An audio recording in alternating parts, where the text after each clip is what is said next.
Welcome to the Sales Pulse podcast. I'm Marla Koupal, the Sales Conversation Architect. Every profession has standards. You have standards in medicine, in aviation, in engineering. However, sales has traditions, but not conversational standards.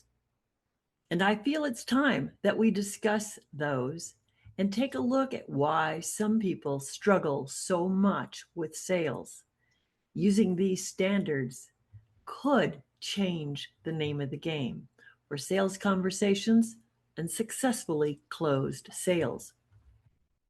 Be sure to subscribe to this podcast on Apple, Spotify, or YouTube so that you can grow your skills, your awareness, and your sales. For years, sales training has always focused on techniques, how to get a person to say yes, how to listen so that you can manipulate things so that sales go your way. People teach you the pat answer to open a conversation, to put somebody in a corner right away so that a yes is inevitable. I failed all of those classes, but was successful in sales. So I want to share with you some things that I've learned over the years, many decades, in sales, in successful sales, and in helping others facilitate sales conversations. There are many people nowadays in the corporate sales jobs. They're independently building their own businesses, and there's many people in affiliate marketing and network marketing. All of them have to have a conversation with that potential buyer. And there's many sellers who see the customer as the problem. Well, the customer didn't know to say yes. The customer's the bad decision maker. Well, that isn't going to get you a lot of traction towards more sales. It's time to create some professional standards in sales. Ones that will make sense to you and ones that will allow you to let go of what you feel you should be doing and just getting back to being a normal human being, have a conversation, except there is a sale on the line. For the next few weeks, let's look at standards that are not often considered, brought up, or shared with you. Let's raise the quality of your sales conversations. Each point of view that I share with you is designed to bring you the opportunity to create a better buying experience for your buyers. So it is not your goal to create a sales conversation to make a sale. It is to create a buying experience for your buyer. That one perspective alone should shift things a bit for you. But let's look at this standard. The seller owns the conversation. The buyer owns the decision. Have you ever thought about it that way? The seller owns the conversation. The buyer owns the decision. The seller can't own both. This sentence changes how you will look at selling, how you will look at coaching, how you will look at leadership if you are trying to build a team of salespeople. And I believe it has power to change the way you have conversations with anyone at any time, even though you're not in a sales situation. For years, you've been taught how to get attention and build rapport and overcome objections and close that sale. Those are all techniques.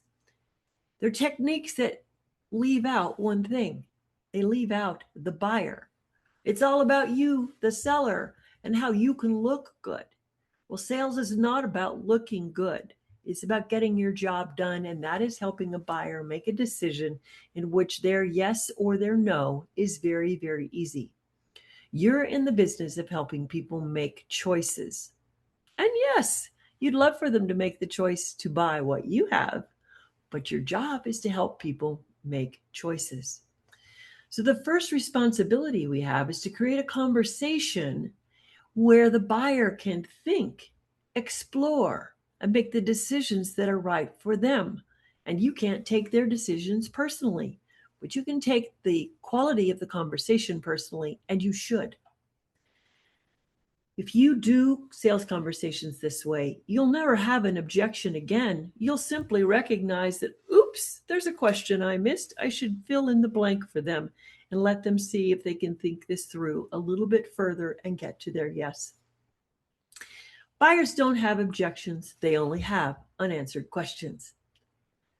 So when I say that the seller owns the conversation and the buyer owns the decision, it's the seller's responsibility to listen to the buyer well enough to show them how the product or the service fits with their lifestyle or their current need or the future that they're planning for their business or their home life. I posted an engagement comment on social media last week, and it was very simple. I said, sales are lost when the seller has no curiosity about the buyer. It was interesting. Got a lot of people who agreed with me. And then someone replied, sales are lost when the buyer has no curiosity about the seller. Well, that was an interesting pushback. It was definitely something that I felt many people feel. They think the customer's not working with them. The customer got it wrong when they didn't say yes. And that just tells me that this person doesn't know enough about the responsibilities in sales and in sales conversations.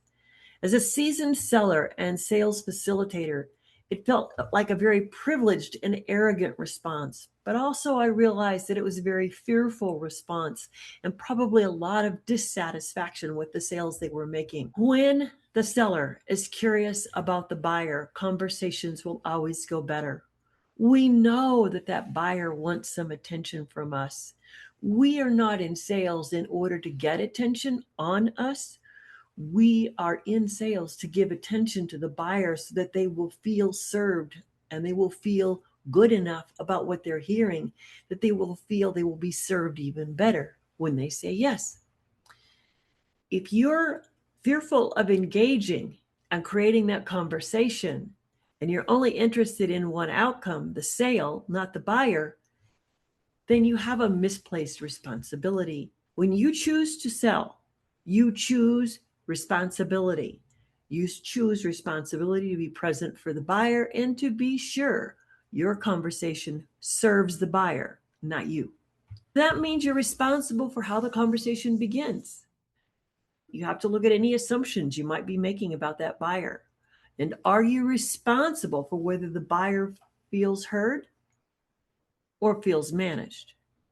We want them to feel heard, definitely not managed. And you're responsible for creating an environment where people are willing to think out loud and you're not going to interrupt them. Because when they're willing to think out loud and let you know what's going on in their head, then you know they're moving forward to a potential yes. And if you're willing to hear how the product is or is not a fit for your buyer, then you are serving them and you are a sales professional. Not every sales conversation generates a yes. And this is not a numbers game. Give yourself time to talk to that person who's in front of you. The buyer is responsible for one thing, making sure that their yes or no decision is right for them. And as a seller, you own the conversation and you be sure that everything you're providing is one that is going to help them with that process. Buyers will own their decisions if you are very clear and engaging in your conversation. So many people start with the product and you have to start with the buyer. As a sales facilitator, the leader of sales teams, I have to say that the decision that the buyer is going to make never starts with the product. They may make it sound like that, but that's not the way it works. The selling process begins when the seller is curious about the buyer, genuinely curious, not just that interrogation type of curiosity. You're looking for the buyer's needs and desires and for you to respect how the buyer is willing to engage with you, either limited or full out wanting to talk and tell you about their life. Think about the last time you personally walked in to make a major purchase on a vehicle, a furniture, a piece of appliance, or technology. Within a few minutes, someone asked to help you, and your response to them was not so much about what they said to you or how they said it, but more on a feeling you had from the person asking to help you. Did they seem interested in you, or did they assume you were a buyer, a looker, or did they make an assumption about whether you could or could not afford what they had? And what about your intentions? Did they assume what your intentions were? Did they seem interested in making a sale, or did they seem interested in getting to know what was on your mind first? Like genuinely curious about what made you take an action today to come in to see them. Buyers will know the difference in your approach and your attitude and your mindset. They can read people just like you think you can read people. They may not be able to explain what they got from you, but they'll feel it. And that feeling will determine how your conversation moves forward. You don't have to have a product discussion yet, and no price has to be mentioned. The buyer is already deciding whether or not they want to stay in that conversation with you. And that's why the conversation comes before the product. A big mistake that I see salespeople make is believing that they deserve something simply because they show up to sell. Many, not all, expect attention because they made that sales call. Many expect that because they have experience that you, the stranger, should earn their respect. Experience doesn't stand out until other people appreciate it. Some sellers expect answers because they feel they asked a really good question. But wait a minute, who's in charge of the decision? If it's a good question, the person will want to respond to you. But if it's a question that does not fit the buyer's story, then you most likely are not going to get an answer to allow you to carry on with the narrative you, the seller, would like to have. Professional selling isn't easy. Attention and trust is earned, and the buyer's feeling about your levels of experience and integrity are earned through their experience with you in that conversation. You want to create conversations that include the buyer, allow you to get information to help the buyer, and you want to earn the opportunity to make a recommendation. Every meaningful step in a sales conversation is earned through the experience you create for your buyer. So that changes the questions that we have to ask ourselves. Instead of asking yourself, how do I get the sale? You want to start asking, what have I earned from this buyer to continue the conversation? Have I earned the right to ask another question? Have I earned the right to ask for a little bit more of their time? Have I earned enough trust or respect for them to tell me what they're really thinking? And have I earned the opportunity to recommend a solution? These questions make us better professionals. I think this is where traditional sales training has let people down. You've been taught to manage objections, manage people, instead of recognizing that the objection that the person gives you is most likely just a question that they need an answer for. It's a gap in their understanding of how they make the transition from not having your product into having your product. If you stop seeing those questions as objections and you come at them again with a simple phrase like, so tell me what's on your mind, so that you can get more details and to see what it is you missed, then you have a greater opportunity to make that sale. We need to understand that there is always uncertainty in a buyer, and it's our goal to reduce that uncertainty, and we won't reduce that uncertainty if we keep pitching. We've been taught to build rapport, but have you ever figured out how rapport reduces uncertainty? It might reduce some tension in the buyer, but it still doesn't eliminate uncertainty. Have you ever thought that reviewing what the buyer shared with you will help you feel in sync with them, and they will understand that you are in sync with them? Have you ever thought about how it is that you are letting them know you heard them? Or are you just blustering on to your next question? Are you running through your process? So the power and energy of sales in a conversation is really letting the buyer know they've been heard and to manage any uncertainty with open-ended questions. Learn to create respect for the buyer, and in doing so, that will create rapport, and the buyers will begin to recognize that we are there for them. Sellers want to learn to guide conversations so the buyers make more confident choices. And those are very different standards from the years past. As the sales conversation architect, I spend a great deal of time studying human behavior. One pattern shows up over and over again.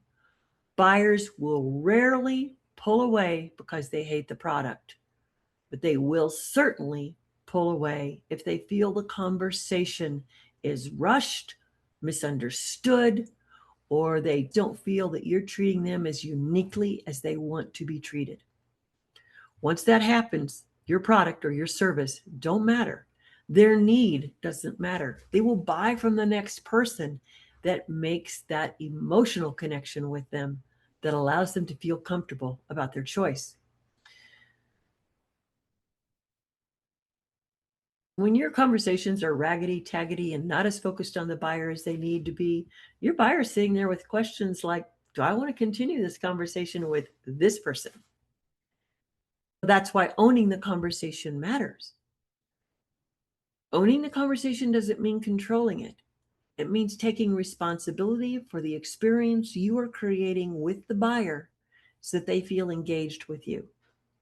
You can't control whether someone's going to buy or not, but you can control how the buyer feels respected, how the buyer feels heard, how your curiosity is genuinely about them and not about the angle that you're going to use to make your sale.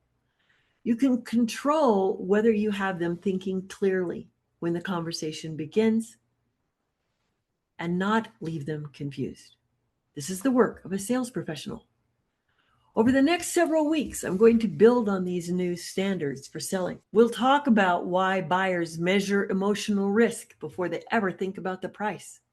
We're going to explore why assumptions quietly damage trust and why curiosity is one of the highest professional skills you can develop. It's what moves buyers forward and makes them feel it's valuable to stay connected to you and talk with you. Every one of these conversations will come back to the same standard.